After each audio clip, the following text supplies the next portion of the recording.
Bonjour à tous, bienvenue sur ce podcast Barbier. Je suis prof Clément, professeur de la formation Barbier, et je suis en compagnie de Julie qui souhaite ouvrir son barbershop. Nous allons répondre à toutes ces interrogations pour préparer l'ouverture de son barbershop. Bonjour prof Clément. Alors oui, effectivement, je souhaite ouvrir mon barbershop, mais pour le moment, j'ai effectivement plusieurs idées en tête, mais ça reste un peu flou. Est-ce que vous pouvez m'expliquer comment faire ?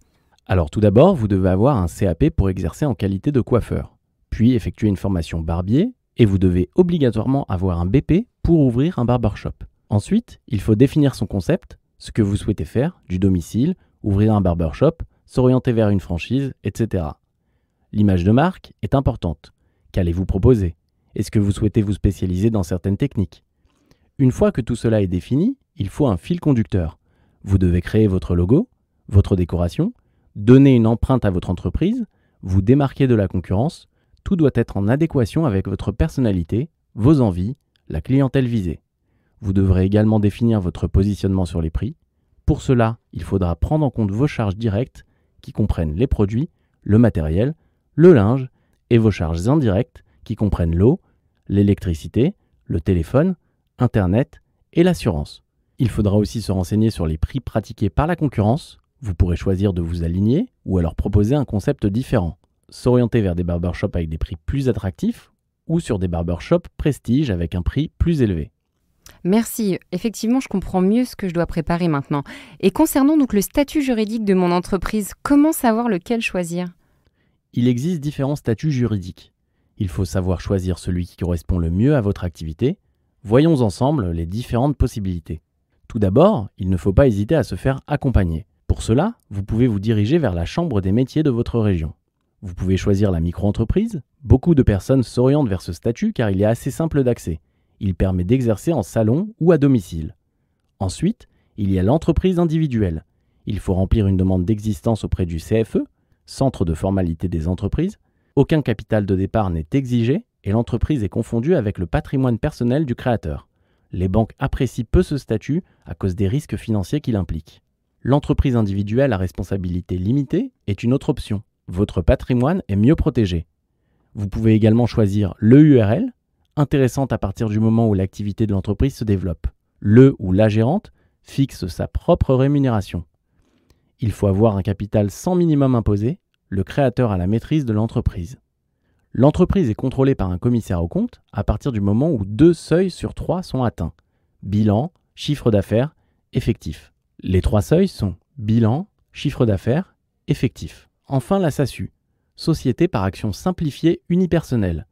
Il n'y a pas de capital minimum. Le créateur a la maîtrise de l'entreprise, sa gestion est assurée par un président et elle est contrôlée par un commissaire aux comptes à partir du moment où 2 seuils sur 3 sont atteints. Les 3 seuils sont bilan, chiffre d'affaires et effectif. D'accord, très bien. Et qui peut m'aiguiller sur le choix et avez-vous d'autres conseils ? Vous pouvez vous tourner vers un expert comptable qui fera le point avec vous. Il vous aidera également à réaliser un business plan où vous y détaillerez votre projet. Nous vous conseillons également de réaliser une étude de marché qui va permettre d'analyser les tendances du marché des salons, évaluer la concurrence directe ou indirecte. Elle va permettre de cibler une zone géographique et analyser la concurrence. Merci beaucoup. Je me demandais aussi comment faire connaître mon barbershop. Pour faire connaître votre barbershop, vous allez devoir communiquer. Plusieurs solutions s'offrent à vous. Tout d'abord pour les versions papier. Les cartes avec vos coordonnées, vous devez reprendre votre image de marque, votre logo. On doit comprendre tout de suite ce que vous proposez et avoir toutes les informations nécessaires. Les tracts avec vos prestations, vos tarifs, vos coordonnées. Vous pouvez en mettre dans votre institut, dans les commerces autour de vous, en distribuer dans les boîtes aux lettres, devant votre vitrine, etc. Vous pouvez contacter la presse locale aussi, par exemple les journaux de la ville, et demander de faire un article sur votre salon ou alors faire une publicité. Cela attirera les personnes proches de votre salon. J'ai entendu parler des versions numériques. Qu'en pensez-vous ? De plus en plus utilisé, c'est le format idéal. Le coût est faible et vous touchez une grande part de la population. Vous pouvez créer votre propre site internet avec vos prestations, tarifs, coordonnées, exemples de pause. Vous pouvez faire une page Instagram. Cela vous permettra de partager un minimum de photos. Cela vous permettra de partager un maximum de photos. Prenez le temps de faire de belles photos avec un bon éclairage. N'hésitez pas à faire une mise en scène en ajoutant de la décoration. Faites des concours. Mettez en avant vos animations, vos offres, vos produits, etc. Sur le même type, vous pouvez créer une page Facebook et inviter vos clients à donner leur avis sur votre travail. Enfin, vous pouvez vous associer avec des entreprises comme Treatwell ou Planity. Vous devrez verser une partie du prix des prestations, mais vous gagnerez une grande visibilité. Eh bien, merci beaucoup, Prof Clément, pour avoir répondu à toutes mes questions.